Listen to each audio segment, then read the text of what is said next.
నమస్కారం. Today's news కి స్వాగతం. హెడ్లైన్ చూద్దాం.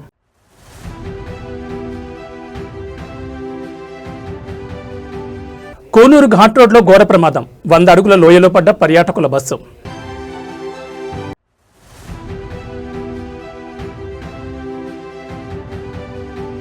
ఏఐ ఒక సునామీలా ముంచుకొస్తోంది. రేవంత్ రెడ్డి కీలక వ్యాఖ్యలు.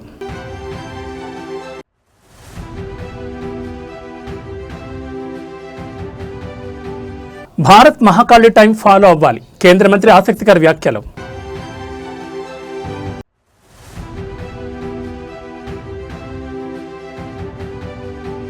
హైదరాబాద్లో 7,000 కోట్లకు భూ కుంభకోణం. ప్రభుత్వంపై హరీష్ రావు సంచలన ఆరోపణలు.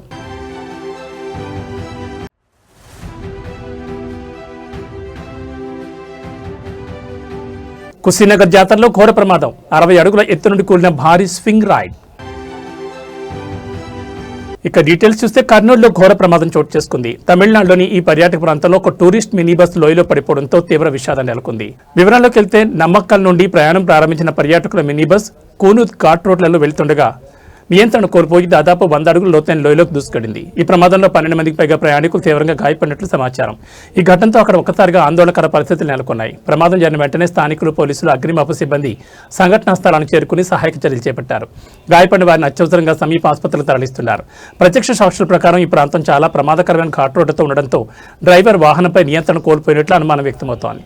మరోవైపు వాహనం వేగం ఎక్కువగా ఉండడం కూడా ప్రమాదానికి కారణం ఉండొచ్చని అధికారులు చెబుతున్నారు. ఇప్పటికీ రక్షణ చర్యలు కొనసాగుతున్నాయి. లోయలో పడిపోయిన బస్సును బయటకు తీయడానికి ప్రత్యేక యంత్రాంగాన్ని వినియోగిస్తున్నారు. గాయపడిన వారి పరిస్థితిపై వైద్యులు నిరంతరం పర్యవేక్షణ కొనసాగిస్తున్నారు. కొంతమంది పరిస్థితి విషమంగా ఉన్నట్టు సమాచారం. ఈ ఘటనపై తమిళనాడు పోలీసులు కేసు నమోదు చేసుకుని దర్యాప్తును ప్రారంభించారు. ప్రమాదానికి గల అసలు కారణాలు ఏమిటన్న దానిపై విచారణ కొనసాగుతోంది. ఇలాంటి ఘాట్ రోడ్లలో ప్రయాణించే సమయంలో డ్రైవర్లు మరింత జాగ్రత్తగా ఉండాలని అధికారులు సూచిస్తున్నారు. పర్యాటక ప్రాంతాల్లో భద్రతా ప్రమాణాలను ఖచ్చితంగా పాటించాల్సిన అవసరం ఉందని మరోసారి ఈ ఘటన గుర్తు చేస్తోంది.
லேசான ஒரு 10-12 பேருக்கு அடி. ஆமா ஆமா இன்னும் ஒரு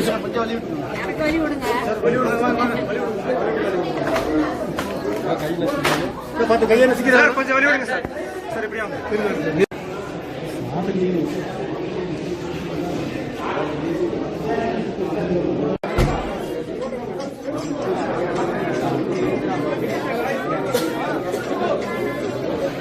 అరకు వ్యాలీ మరియు పాడేరు ప్రాంతాల్లో భూప్రకంపనలు నమోదయ్యాయి. అల్లూరు సీతారామరాజు జిల్లాలో ఒక్కసారిగా భూమి కంపించడంతో ప్రజలు భయాందోళనకు గురయ్యారు.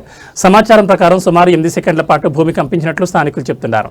అకస్మాత్తుగా ఇళ్లలో కంపనలు రావడంతో ప్రజలు భయంతో బయటకు పరుగులు తీశారు. కొన్ని చోట్ల భవనాలు స్వల్పంగా కనిపించగా పెద్ద నష్టం జరిగినట్టు సమాచారం లేదు. ఈ భూకంపానికి కేంద్రం కోరాపుట్ ప్రాంతంగా గుర్తించారు. ఇండియా భూకంప పరిశీలన సంస్థల వివరాల ప్రకారం రిక్టర్ స్కేల్పై భూకంప తీవ్రత 4.4గా నమోదైంది. ఉదయం 11:31 ఈ భూకంపం సంభవించినట్లు నేషనల్ సెంటర్ ఫర్ సెస్మాలజీ వెల్లడించింది. ఈ ప్రకంపనలు అరకులోయ, పాడేరు పరిసర ప్రాంతాల్లో స్పష్టంగా అనుభూతయ్యాయి. ప్రస్తుతం ఎలాంటి ప్రాణ నష్టం లేదా భారీ ఆస్తి నష్టం జరిగినట్టు సమాచారం లేదు. అయితే అధికారుల పరిస్థితిని సమీక్షిస్తూ అప్రమత్తంగా ఉన్నారు. ప్రజలు భయపడాల్సిన అవసరం లేదని, కానీ జాగ్రత్తగా ఉండాలని సూచిస్తున్నారు. వచ్చింది ఇక్కడికి.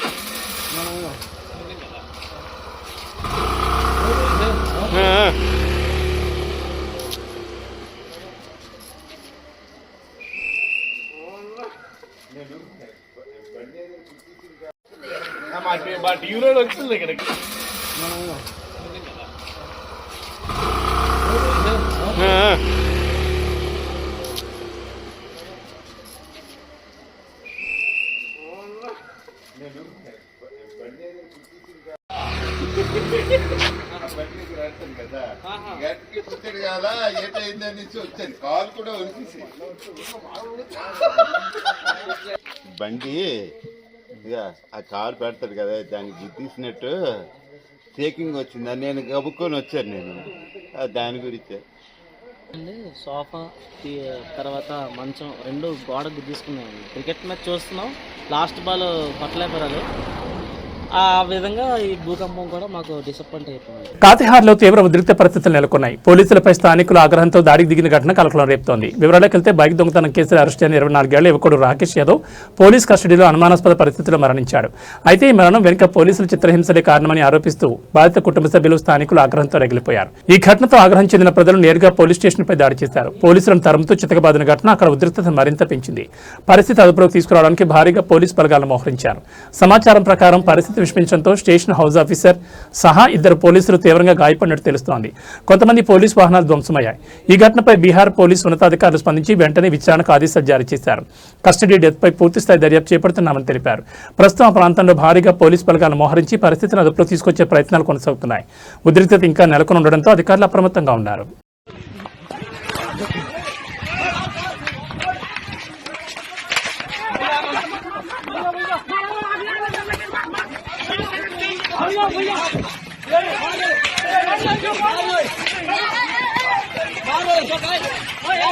ఆర్టిఫిషియల్ ఇంటెలిజెన్స్ అంటే ఏఐ ప్రపంచాన్ని వేగంగా మార్చేస్తున్న సాంకేతిక విప్లవం. అయితే ఈ విప్లవం ఒక పెద్ద ముప్పుగా మారే అవకాశం ఉందని హెచ్చరిస్తున్నారు యనుమల రేవంత్ రెడ్డి.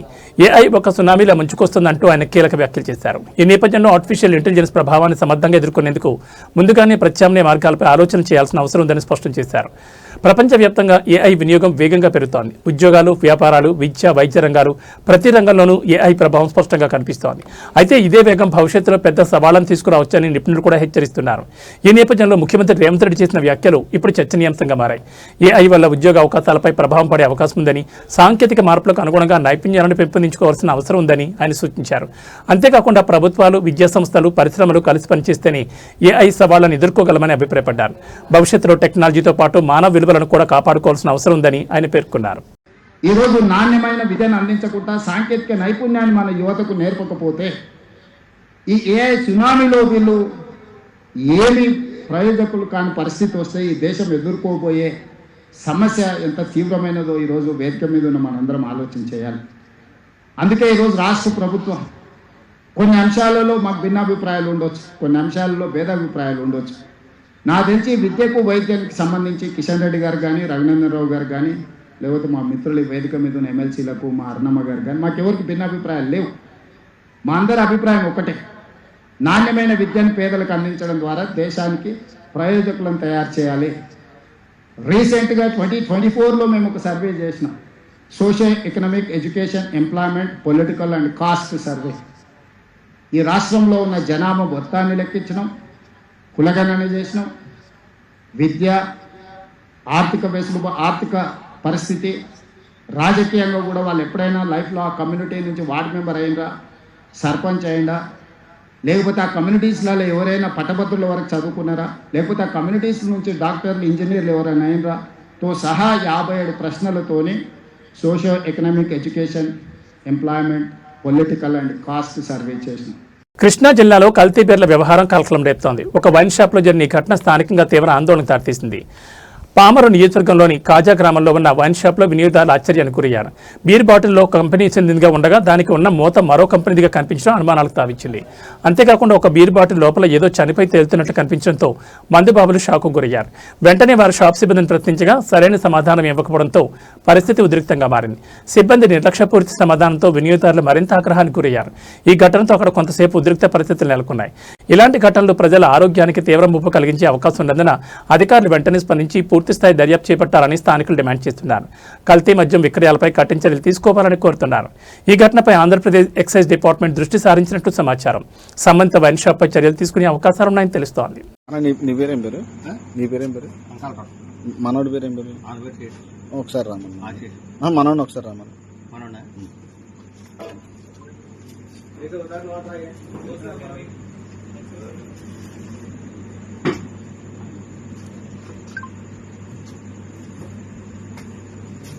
నువ్వేనా ఇచ్చిన బీరు? అప్పుడు డ్యూటీలో ఉన్నది నువ్వేనా? నువ్వేనా? ఎందుకు ఇచ్చావు బీరు? నువ్వు ఎట్టా పెట్టావు బీరు? కాదన్నా, ఇది తెలియట్లేదా?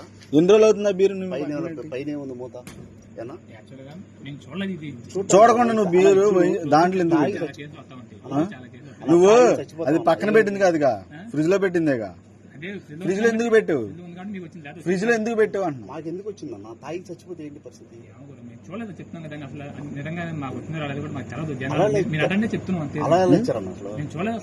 చూడకుండా నువ్వు ఫ్రిడ్జ్ లో ఎందుకు పెట్టావు? ఇది పోయింది, అది షార్టేజ్ కింద లెక్కే. అవును కదా, నువ్వు అది ఎట్టా అమ్మావు? నువ్వు అది ఎట్టా అమ్మావు? మూత కూడా ఏముంది అసలు దీంట్లో ఏదో చచ్చిపోయింది చూడు. చూడు కనబడుతుందా నీకు? మరి దీని లైట్, ఫ్లాష్ లైట్. నువ్వు తాగు ఈ బీరు. నువ్వు తాగుతావా? దీంట్లో పోనీ నీకు కనపడదు కదా. ఇక దీంట్లో ఏదో చూడు చచ్చిపోయింది, మొత్తం తేలిపోతుంది పైన. చూడకుండా అడ్డించు. మాకు బీర్ కాదన్నా. ఇప్పుడు తర్వాత ఇంకో బీర్ కొనుక్కుని తాగే కానీ అది బాగానే ఉంది. నువ్వు ఎందుకు పెట్టావు అంటున్నా? జనరల్ బీరు కొని పెట్టావు, ఎందుకు అమ్మావు? అదంతా కల్తీ కలిసి దాంట్లో ఇది ఉంది. నువ్వు చేస్తున్నావు. ఇది కాల్స్బర్గ్ కి కేఎఫ్ మూత ఎందుకు వచ్చింది? మరి చూడకుండా ఎందుకు అమ్మావు? నువ్వు ఫ్రీగా చేయట్లేదు కదా, జీతం తీసుకుంటున్నావు. చూడకుండా ఎట్టా వ్యాపారం చేస్తున్నావు? ఇప్పుడు తాగి చచ్చిపోతే మీ ఓనర్. ఒంగోలులో సంచలనం సృష్టించిన ఘటన ప్రసిద్ధి చెందిన సత్యం టిఫిన్స్ హోటల్ను యజమాని ఎలాంటి ముందస్తు నోటీసు లేకుండా అకస్మాత్తుగా కూల్చివేయడం తీవ్ర వివాదానికి దారితీసింది. గత 10 సంవత్సరాలుగా సత్యనారాయణ అనే వ్యక్తి ఈ హోటల్ను అద్దెకు తీసుకుని నిర్వహిస్తున్నారు. ఈ హోటల్ స్థానికంగా మంచి పేరు సంపాదించుకుని ఎంతో మందికి ఉపాధిని కూడా కల్పించింది. అయితే ఇటీవల లీజ్ గడువు ముగిసిన నేపథ్యంలో ఇరుపక్షాల మధ్య చర్చలు కొనసాగుతున్న సమయంలోనే ఈ అనూహ్య ఘటన చోటు చేసుకుంది. అయితే చట్టపరమైన ప్రక్రియను పాటించకుండా ఎలాంటి ముందస్తు నోటీసు ఇవ్వకుండా యజమాని హోటల్ను బలవంతంగా కూల్చేశారని ఆరోపణలు వినిపిస్తున్నాయి. ఈ ఘటనతో సత్యనారాయణ కుటుంబం తీవ్ర ఆర్థిక నష్టాన్ని ఎదుర్కొంటున్నట్లు సమాచారం. ఈ చర్యపై స్థానికులు తీవ్ర ఆగ్రహం వ్యక్తం చేస్తున్నారు. ఒక వ్యక్తి 10 ఏళ్లుగా నడిపిస్తున్న వ్యాపారాన్ని ఒక్కసారిగా ఇలా కూల్చివేయడం అన్యాయం అంటూ వారు ఆవేదన వ్యక్తం చేస్తున్నారు. చిన్న వ్యాపారుల హక్కులు ఎక్కడా అనే ప్రశ్నలు లేవనెత్తుతున్నారు. ఇక ఈ ఘటనపై మానవ హక్కుల కోణంలో కూడా పెద్ద చర్చ జరుగుతోంది. ఈ విషయాన్ని నేషనల్ హ్యూమన్ రైట్స్ కమిషన్ దృష్టికి తీసుకెళ్లాలని బాధితులు స్థానికులు కోరుతున్నారు. చట్టపరంగా చూస్తే లీజ్ గడువు ముగిసినా అద్దెదారుని ఖాళీ చేయించడానికి నిర్దిష్ట విధానాలు పాటించాలి. ముందస్తు నోటీసు ఇవ్వడం, చట్టపరమైన అనుమతులు తీసుకోవడం వంటి చర్యలు తప్పనిసరి. కానీ ఈ ఘటనలో అవి పాటించలేదనే ఆరోపణలున్నాయి. ప్రస్తుతం ఈ ఘటనపై అధికారుల స్పందన కోసం అందరూ ఎదురుచూస్తున్నారు. బాధితులకు న్యాయం జరుగుతుందా, బాధ్యులపై చర్యలు తీసుకుంటారన్నది చూడాల్సి ఉంది.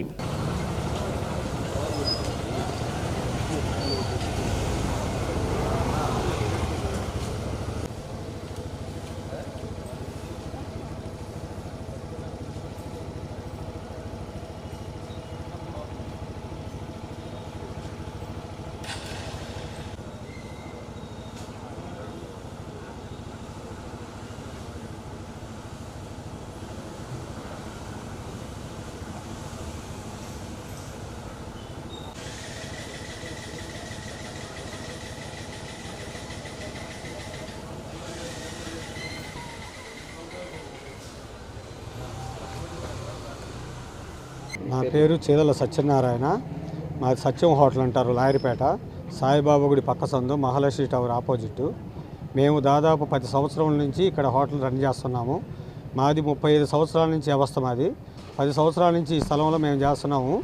అది ఇప్పుడు టైం అయిపోయింది అని చెప్పి ఓనర్ గారు వచ్చి ఖాళీ చేయమని అడిగాడు. 1 నెల రోజులు టైం ఇవ్వమన్నాను. సరే ఇస్తానని చెప్పని ఆ రోజు నైట్ 9ంటికి చెప్పాడు. తర్వాత వచ్చేలేకి నా దగ్గర బాగానే మాట్లాడి చేసి ఉన్నట్టుండి పొక్కలేని తీసుకొచ్చి 4 వ్యక్తులను తీసుకొచ్చి పడగొట్టాడు. మా జీవనాధారం ఇదేను. నా గుమస్తాలు 15 మంది దాకా నా దగ్గర వర్క్ చేస్తున్నారు. నువ్వు శెట్టి గారి కులంలో పుట్టి మీది కూడా మేము ఖాళీ చేయకపోతే మేము ఎందుకు బతుకు, మాది వేస్ట్ కదా అని చెప్పని మాట్లాడాడు. 6 వయసులు అంటే అంత తేలికైపోయింది వాడికి. వాడు ఇష్టం వచ్చినట్టు మాట్లాడాడు. అదేమంటే నీకు ఇప్పుడు పొక్కలేని కింద పెడతాను ఆపమని చెప్పని అడిగితే అన్నాడు. నువ్వేమి చేయలేవు, నన్ను నేను మొత్తం అన్నీ మాట్లాడుకొని వచ్చాను, అన్నీ చేటాలని చెప్పని మాట్లాడుతున్నాడు. నువ్వేమి చేయలేవని చెప్పని మాట్లాడుతున్నాడు. అలానే అతను మా సైట్ ఓనర్ పేరు రేఖా వీరయ్య. వాడి పక్కన వాడు రౌడీ షేటర్ అంట కోటి, మన చేమకుర్తి పాడి మీద పాలెం దగ్గర పెట్రోల్ బంకు. వాడు నోటికి వచ్చినట్టు నా పేరు నాగమణి. మేము ఇక్కడ 10 సంవత్సరాల నుంచి చేస్తున్నాం సార్. మాకు జీవనోపాధి ఆయన చెట్టెళ్ళి ఆయన ఉన్నాడు, నీడెళ్ళే మేము ఉన్నాం సార్. వాళ్ళు రాత్రికి రాత్రి అటు చేశారు. మేము ఎలా బతకాలి? మేము ఆయన దగ్గరికి వచ్చి పని చేసుకుంటున్నాం సార్. మేము ఉదయాన్నే పనికాని వచ్చేలోకి ఇట్లా ఉంది సార్. మాకు న్యాయం జరగాలి. మేము బతికేది ఎలాగో మేము జీవనోపాధి ఇక్కడే చేసుకుంటున్నాం సార్. మాకు న్యాయం జరగాలి. దానికి మీరు కూడా కొద్దిగా కోఆపరేట్ చేయాలి సార్. మేము 10 సంవత్సరాల నుంచి చేస్తున్నాం సార్. మాకు ₹1,00,000 ఆయన పెట్టుబడి కూడా పెట్టున్నాడు. మాకు ఆయన బాకీ ఎలా తీరాలి? మేము ఎలా చేయాలి? మేము ఎక్కడికి పోవాలి? అంత కనికరం లేకుండా చేశాడు ఏం సార్ ఆయన. ఆయన చేయకుండా ఇట్లా పెట్టి చెట్టు కింద మమ్మల్ని నిలబెట్టి ఆయన ఇట్లా చేయటం ఇది పద్ధతి కాదు సార్. మేము చాలా మా పిల్లలు కూడా ఈయన చేతి కింద నిలబడి చదువుకొని మేము పెద్దవాళ్ళం అయిన వాళ్ళు ఉండాం సార్. ఆయన అట్లా చేయటం ఇది పద్ధతి కాదు. మేము చాలా ఇదిగా ఉండాం. మా సామాన్లు ఆడ పడేసాడు. ₹10 లక్షల సరుకుంది సార్ లోన. కనీసం మాకు ఒక 10 నిమిషాల ముందు చెప్పినా మేము అందరం వచ్చి అందరం తలా చేసుకొని మా సామాన్లు మేము పక్కన పెట్టుకొని ఎట్లా మా తిప్పలు మేము పడేవాళ్ళం. ఆయన చేయకుండా ఇట్లా చేయటం అసలు ఏం బాగాలేదు సార్. మాకు చాలా ఇదిగా ఉంది. ఆయన వచ్చి మాకు ఇట్లా ఎందుకు చేశాడో చెప్పాలి. లేదంటే ఆయన కారణం ఏదో నాకు ఇట్లా చేశాడు అంటారు, అందుకని నేను ఈ పని చేశానని ఆయన చెప్పాలా. ఏది లేకుండా ఆయన అక్కడే ఉండి మేము ఇక్కడే ఉంటే మాత్రం అయ్యేది కాదు. అట్లా అయితే మాత్రం బాగుండదు సార్. మాకు ₹10 లక్షల సరుకు నష్టం చేశాడు. మాకు అందరికి పనులు కావాలి. మళ్ళీ మేము ఎక్కడికి పరిగెత్తాలి? ఇప్పుడు ఈ టయాన్ని పోతే ఎవరు పనుల్లో పెట్టుకోరు. మాకు ఎప్పటి నుంచి ఇక్కడే ఉంటున్నాం. మేము పక్కన స్థలం కూడా చూసుకున్నామని చెప్పాం. రైతులకు ఊరట కలిగించే కీలక నిర్ణయం తీసుకున్నారు అధికారులు. రంగనాయక సాగర్ రిజర్వాయర్లోకి నీటి పంపింగ్ ప్రక్రియ ప్రారంభమైంది. ఈ ప్రాజెక్టులో కేవలం 1 టీఎంసీ నీళ్లు మాత్రమే ఉన్నాయని, యాసంగి పంటకు రైతులకు నీటి కొరత తలెత్తే అవకాశం ఉందని ఆందోళనలు వ్యక్తమయ్యాయి. ఈ నేపథ్యంలో అదనంగా మరో 1 టీఎంసీ నీటిని విడుదల చేయాలని ప్రభుత్వాన్ని కోరుతూ మాజీ మంత్రి హరీష్ రావు ఇటీవల లేఖ రాశారు. ఈ అంశంపై స్పందించిన మంత్రి ఉత్తమ్ కుమార్ రెడ్డి అధికారులతో సమీక్ష నిర్వహించి తక్షణ చర్యలు తీసుకోవాలని ఆదేశాలు జారీ చేసినట్లు సమాచారం. దీంతో ఇప్పుడు రంగనాయక సాగర్లోకి నీటి పంపింగ్ ప్రారంభమైంది. ఈ నిర్ణయం వల్ల యాసంగి పంట సాగు చేస్తున్న రైతులకు పెద్ద బోరాట లభించనుంది. ఇంకొన్ని రోజులు ఆలస్యమైతే పంటలు ఎండిపోయే పరిస్థితి ఉండేది. ఇప్పుడు నీరు అందుతుండటంతో ఆశలు మళ్లీ చిగురుస్తున్నాయని రైతులు ఆనందం వ్యక్తం చేస్తున్నారు. ఈ పరిణామంతో హరీష్ రావు చేసిన ప్రయత్నాలు ఫలించినట్లయ్యాయని రాజకీయ వర్గాల్లో చర్చ జరుగుతోంది. రైతుల సమస్యలను గుర్తించి వెంటనే స్పందించిన అవసరమని నిపుణులు కూడా అభిప్రాయపడుతున్నారు.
భారత్ మహాకాళి టైం ఫాలో అవ్వాలి అంటూ కేంద్ర మంత్రి చేసిన వ్యాఖ్యలు ఇప్పుడు చర్చనీయాంశంగా మారాయి. దేశవ్యాప్తంగా ఈ వ్యాఖ్యలపై వివిధ వర్గాల నుంచి స్పందనలు వ్యక్తమవుతున్నాయి.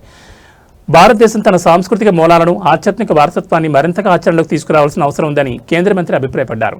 ఈ సందర్భంలో మహాకాళి టైం అనే భావనను ప్రస్తావిస్తూ భారతీయ జీవన విధానంలో సమయానికి ఉన్న ప్రాముఖ్యతను గుర్తు చేశారు. ఈ వ్యాఖ్యల వెనుక ఉద్దేశం భారతీయ సంప్రదాయాలు, కాలగణన పద్ధతులు, జీవనశైలి ఇవన్నీ ప్రపంచానికి మార్గదర్శకంగా నిలవగలవని ఆయన అభిప్రాయపడ్డారు. ఆధునికతతో పాటు సంప్రదాయాలను కూడా సమన్వయం చేసుకోవాలని సూచించారు. ఈ వ్యాఖ్యలు రాజకీయంగా కూడా చర్చకు దారితీస్తున్నాయి. కొందరు దీన్ని భారతీయ సంస్కృతిని ప్రోత్సహించే ప్రయత్నంగా అభివర్ణిస్తుండగా మరికొందరు మాత్రం స్పష్టత లేకుండా చేసిన వ్యాఖ్యలుగా విమర్శిస్తున్నారు. ప్రస్తుతం ఈ అంశంపై రాజకీయ వర్గాల్లో మేధావుల్లో చర్చ కొనసాగుతోంది. మహాకాళి టైం అంటే ఏమిటి, దాన్ని దేశవ్యాప్తంగా ఎలా అమలు చేస్తారు అనే ప్రశ్నలు తలెత్తున్నాయి. मध्य प्रदेश की लोकप्रिय मुख्यमंत्री माननीय मोहन यादव जी को धन्यवाद देता हूं। उन्होंने भारत सरकार के साथ मिलकर एक बहुत समय उपयोगी विषय पे, जिसके ऊपर भारत की सभ्यता की दृष्टि से एक प्रकार से अधिकार है, उसमें बहुत बड़ा परंपरा है। महाकाल हमारी परंपरा की काल गणना की केंद्र बिंदु है। उसके ऊपर एक अंतर्राष्ट्रीय सम्मेलन भारत सरकार के IKS डिवीज़न, शिक्षा विभाग के IKS डिवीज़न और यहाँ की साइंस काउंसिल दोनों मिलके, यानी मध्य प्रदेश शासन और भारत सरकार दोनों मिलके एक अंतर्राष्ट्रीय सम्मेलन आयोजन किया जा रहा है। मूल उद्देश्य है 2047 तक भारत विकसित होना है, तो भारत की वैज्ञानिक ताकत को और बढ़ानी पड़ेगी। भारत की सभ्यता में जो परंपरागत विज्ञान की ज्ञान है, उसको आज की दृष्टि से लोकाभिमुखी करना, सरल करना, भारतीय भाषाओं में करना, उस दिशा में इस अंतर्राष्ट्रीय सम्मेलन एक बहुत बड़ा स्टेटमेंट है। और आने वाले दिनों में हमने तो अनुरोध किया है वैज्ञानिक समूहों को, विचारकों को, जो एक समय में हमारी समय गणना की नोमेनक्लेचर हमसे छूट के ग्रीनविच तक चला गया था, कि हम एक वैज्ञानिक प्रमाण आधारित, हमें फिर एक बार महाकाल स्टैंडर्ड टाइम MST की ओर इसको ले जा सकते हैं क्या? इससे सामाजिक वितर्क हो, उसके वैज्ञानिक अनुसंधान हो। मैं पूरा विश्वास रखता हूँ इस 3 दिन के अधिवेशन उस दिशा में एक बड़ा कदम उठाएगी। కుషీనగర్లో విషాద ఘటన చోటు చేసుకుంది. జాతరలో ఏర్పాటు చేసిన భారీ స్వింగ్ రైడ్ ఒక్కసారిగా కూలిపోవడంతో పలువురు గాయపడిన ఘటన కలకలం రేపుతోంది. వివరాల్లోకి వెళ్తే బాయిషాహ మేళాలో బుధవారం అర్ధరాత్రి సమయంలో ఈ ప్రమాదం జరిగింది. సుమారు 60 అడుగుల ఎత్తులో ఉన్న స్వింగ్ రైడ్ ఒక్కసారిగా కూలిపోవడంతో అక్కడున్న ప్రజలు భయాందోళనకు గురయ్యారు.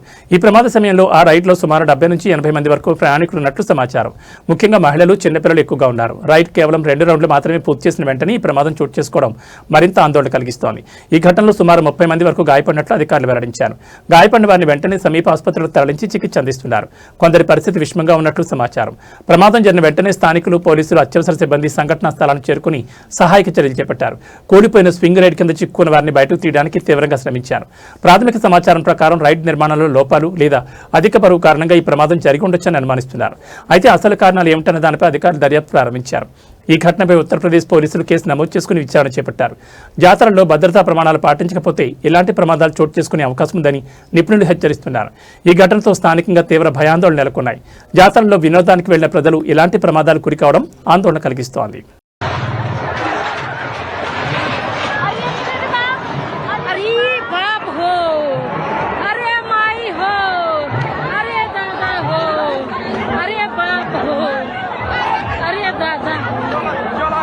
హిమాచల్ ప్రదేశ్లో ఘోర రోడ్డు ప్రమాదం చోటు చేసుకుంది. కుల్లు జిల్లాలోని షోజు సమీపంలో ఒక ట్రావెలర్ వాహనం లోయలో పడిపోవడంతో ప్రాణనష్టం సంభవించింది.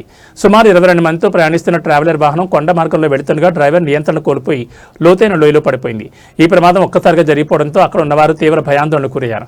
ఈ దుర్ఘటనలో 4 వ్యక్తులు అక్కడికక్కడే ప్రాణాలు కోల్పోయారు. వీరిలో 2 పురుషులు, 2 మహిళలు ఉన్నట్లు అధికారులు తెలిపారు. మిగతా 18 మందిని గాయాలతో రక్షించి వెంటనే సమీపంలోని బంజార్ ఆసుపత్రికి తరలించారు. ప్రమాదం జరిగిన వెంటనే స్థానికులు, పోలీసులు, అగ్నిమాపక సిబ్బంది సంఘటనా స్థలానికి చేరుకుని సహాయక చర్యలు ప్రారంభించారు. లోయలో పడిపోయిన వాహనంలో చిక్కుకున్న వారిని బయటకు తీయడానికి తీవ్రంగా శ్రమించారు. ప్రత్యక్ష సాక్షుల ప్రకారం ఈ ప్రాంతంలో రహదారులు చాలా సన్నగా, ప్రమాదకరంగా ఉండడంతో ఇలాంటి ఘటనలు తరచుగా జరుగుతున్నాయి. వాహనం వేగం ఎక్కువగా ఉండడం లేదా మలుపుల్లో జాగ్రత్తలు తీసుకోకపోవడం ప్రమాదానికి కారణమై ఉండొచ్చని అనుమానిస్తున్నారు. ఈ ఘటనపై హిమాచల్ ప్రదేశ్ పోలీసులు కేసు నమోదు చేసుకుని దర్యాప్తును ప్రారంభించారు. ప్రమాదానికి గల ఖచ్చితమైన కారణాలు తెలుసుకునేందుకు విచారణ కొనసాగుతోంది. ప్రస్తుతం ఆసుపత్రిలో గాయపడిన వారికి వైద్యులు చికిత్స అందిస్తున్నారు. కొందరి పరిస్థితి విషమంగా ఉన్నట్లు సమాచారం. ఈ ఘటనతో ఆ ప్రాంతంలో విషాద వాతావరణం నెలకొంది. కుటుంబ సభ్యులు, బంధువులు కన్నీరు మున్నీరుగా విలపిస్తున్నారు.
ప్రేమ పేరుతో ప్రారంభమైన ఒక సంబంధం పెళ్లి వరకు వెళ్లి ఫస్ట్ నైట్ రోజే వికృత రూపం దాల్చిన ఘటన కలకలం రేపుతోంది. కూకట్పల్లి పోలీస్ స్టేషన్ పరిధిలో ఈ దారుణ ఘటన చోటు చేసుకుంది. నవాజ్ అనే యువకుడు షాప్ అద్దెకు కావాలనే నెపంతో ఒక యువతిని సంప్రదించాడు. ఈ పరిచయం క్రమంగా స్నేహంగా మారి తర్వాత ప్రేమగా మారింది. షాప్ అద్దెకు తీసుకున్న తర్వాత కూడా నవాజ్ తరచూ ఆ యువతిని కలుస్తూ నిన్ను ప్రేమిస్తున్నానంటూ వెంటబడినట్లు సమాచారం. కొంతకాలం తర్వాత ఆ యువతి కూడా అతని ప్రేమను అంగీకరించింది. ప్రేమ మరింత బలపడడంతో ఇద్దరు పెళ్లి చేసుకోవాలని నిర్ణయించుకున్నారు. ఈ క్రమంలో నవాజ్ తన పేరు మార్చుకుని నవదుర్గగా పరిచయం చేసుకున్నట్లు తెలుస్తోంది. ఈ అంశం ఇప్పుడు కేసులో కీలకంగా మారింది. అయితే పెళ్లి తర్వాత ఫస్ట్ నైట్ రోజే అసలు నిజం బయటపడిందని బాధితురాలు ఆరోపిస్తోంది. అప్పటి వరకు ప్రేమగా ప్రవర్తించిన నవాజ్ ఒక్కసారిగా వికృతంగా ప్రవర్తించినట్టు తెలిపింది. ఈ ఘటనతో షాక్ గురైన బాధితురాలు వెంటనే పోలీసులను ఆశ్రయించింది. కేసు నమోదు చేసిన హైదరాబాద్ పోలీసులు పూర్తిస్థాయి దర్యాప్తును ప్రారంభించారు. ఈ ఘటనలో మోసం, మానసిక వేధింపులు మరియు ఇతర కోణాల్లో కూడా పోలీసులు విచారణ చేపడుతున్నారు. నిందితుడు నవాజ్ ప్రస్తుతం అదుపులో ఉన్నాడా లేక పరారీలో ఉన్నాడా అన్న విషయంపై స్పష్టత రావాల్సి ఉంది. ఈ ఘటనతో ప్రేమ పేరుతో జరిగే మోసాలపై మరోసారి చర్చ మొదలైంది. వ్యక్తుల నిజమైన గుర్తింపు, నేపథ్యం తెలుసుకోవడం ఎంత ముఖ్యమో నిపుణులు చెప్తున్నారు. నవాజ్ అనే వ్యక్తిని కలిసాను సార్. నేను మా షాప్ ఒకటి రెంట్కి ఉంది, దానికి వాళ్ళు రెంట్కి వచ్చారు సార్. ఈస్టర్న్ ట్రేడింగ్ సొల్యూషన్స్ అని చెప్పి పెట్టారు, ట్రేడింగ్ చేస్తామని చెప్పి పెట్టారు సార్ ఆ షాప్. దాని తర్వాత ఫ్రీక్వెంట్గా మా ఆఫీస్ దగ్గర కూడా వచ్చేవాళ్ళు సార్ వాళ్ళు. దాని తర్వాత మళ్ళీ ఫస్ట్ వీక్లో రిసార్ట్కి తీసుకెళ్ళారు నాకు.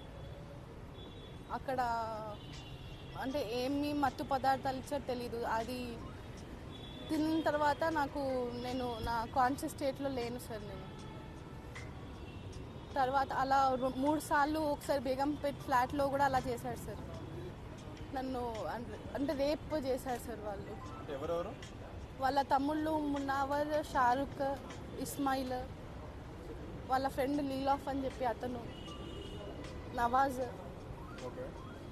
వాళ్ళ ఫ్యామిలీ అంటే ఫస్ట్ నాకు పరిచయం అయినప్పుడు కన్వర్ట్ అయ్యానని చెప్పి సర్టిఫికేట్ చూపించారు సార్ నాకు.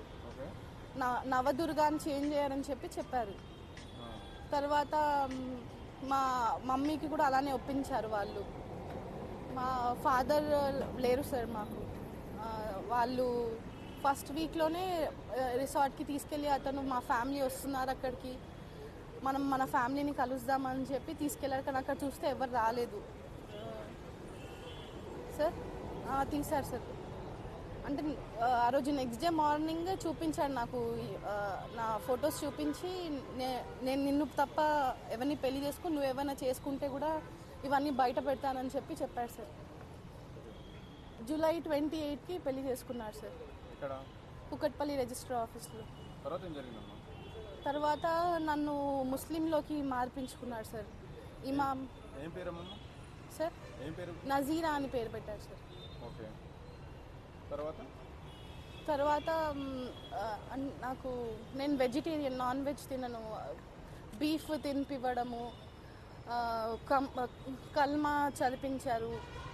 ఇమామ్ అని వాళ్ళ మామ వచ్చి నువ్వు ఆల్రెడీ ముస్లిం, ఇంకా మా దగ్గర తీసుకున్న డబ్బులు కూడా మేము డౌరీ లాగా అనుకుంటాం, రిటర్న్ ఇవ్వమని చెప్పి అని అన్నారు. ఎన్ని డబ్బులు తీసుకున్నారు మీ దగ్గర నుంచి?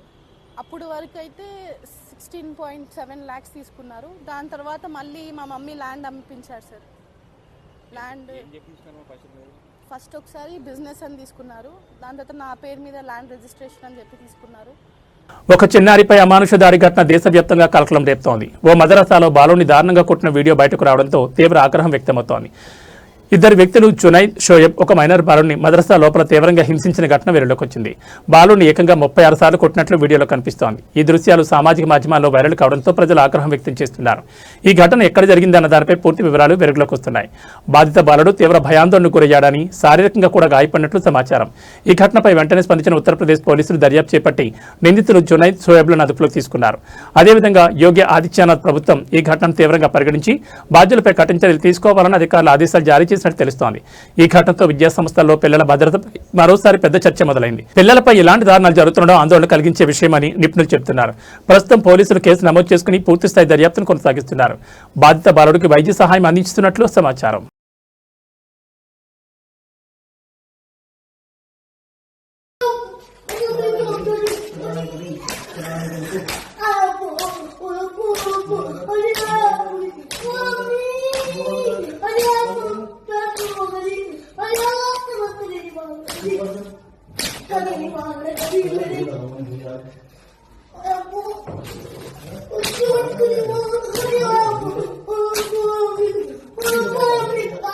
తెలంగాణలో మరో భారీ భూకుంభకోణం జరిగిందంటూ ఆరోపణలు గుప్పించారు మాజీ మంత్రి టి హరీష్ రావు. హైదరాబాద్ నడిబొడ్డున సుమారు 7,000 కోట్ల విలువైన భూములపై స్కామ్ జరుగుతోందని ఆయన ఆరోపించారు. హైదరాబాద్ లోని 374 ఎకరాల భూమిని ప్రభుత్వం కబ్జా చేయడానికి ప్రయత్నిస్తోందని హరీష్ రావు అన్నారు. ఈ భూముల్లో సుమారు 600 మంది పేద రైతులు జీవనం సాగిస్తున్నారని ఆయన పేర్కొన్నారు. ఈ నేపథ్యంలో ముఖ్యమంత్రి రేవంత్ రెడ్డి ప్రభుత్వం బౌన్సర్లు, పోలీసులను వినియోగించి రైతులను భూముల నుంచి వెళ్లగొట్టే ప్రయత్నం చేస్తోందని తీవ్ర ఆరోపణలు చేశారు. ఇది కేవలం భూ కబ్జా కాదు, పేదలపై జరుగుతున్న అన్యాయం అంటూ హరీష్ రావు ఆగ్రహం వ్యక్తం చేశారు. రైతుల హక్కులను కాపాడాల్సిన ప్రభుత్వం వారి భూములను తీసుకునేందుకు ప్రయత్నించడం దారుణమని అన్నారు. ఈ ఆరోపణలపై అధికార వర్గాల నుంచి ఇంకా పూర్తి స్థాయి స్పందన రావాల్సి ఉంది. అయితే ఈ విషయం ఇప్పుడు తెలంగాణ రాజకీయాల్లో పెద్ద చర్చగా మారింది. మరోవైపు ఈ ఆరోపణలపై అధికార పార్టీ నేతలు స్పందిస్తూ ఇవి పూర్తిగా రాజకీయ ప్రేరేపిత వ్యాఖ్యలను కొట్టిపారేస్తున్నారు. ప్రభుత్వం ఎలాంటి అక్రమాలకు పాల్పడలేదని స్పష్టం చేస్తున్నారు. ఈ పరిణామంతో రైతుల్లో ఆందోళన పెరిగింది. తమ భూములు కోల్పోతామనే భయంతో వారు ఆందోళన చేపట్టే అవకాశం ఉంది. ఈ స్కామ్ అంతా ఇంత కాదు, 7,000 కోట్ల రూపాయల స్కామ్.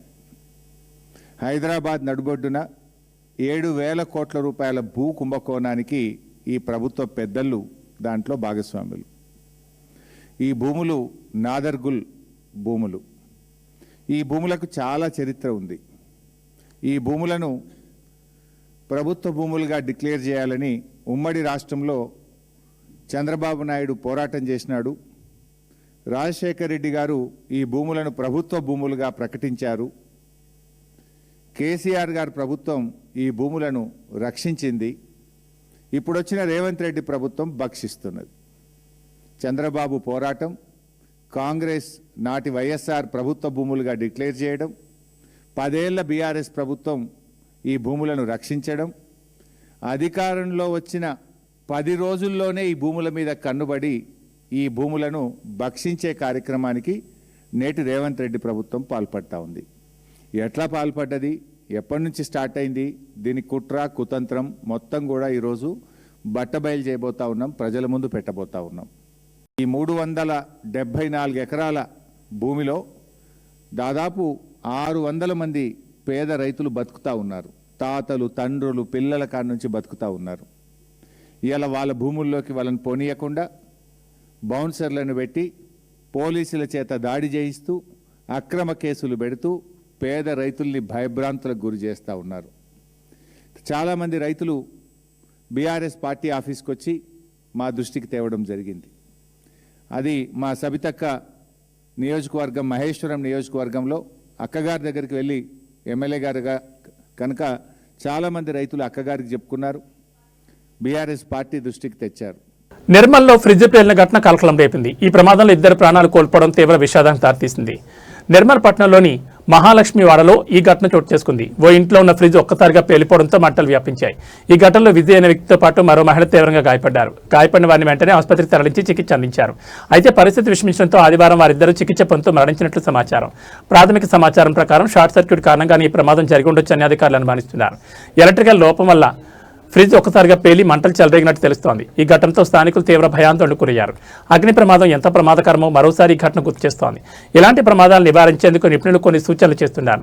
ముఖ్యంగా ఎండాకాలంలో ఫ్రిడ్జ్లను గోడకు అతికించకుండా మెరిక భాగంలో గాలి సరిగా ఆడేలా ఉంచాలని సూచిస్తున్నారు. అలాగే వైరింగ్ను క్రమం తప్పకుండా తనిఖీ చేయడం చాలా అవసరమని చెప్తున్నారు. ఇంటి ఎలక్ట్రానిక్ పరికరాల నిర్వహణలో చిన్న నిర్లక్ష్యమే పెద్ద ప్రమాదాలకు దారితీస్తుందని అధికారులు హెచ్చరిస్తున్నారు.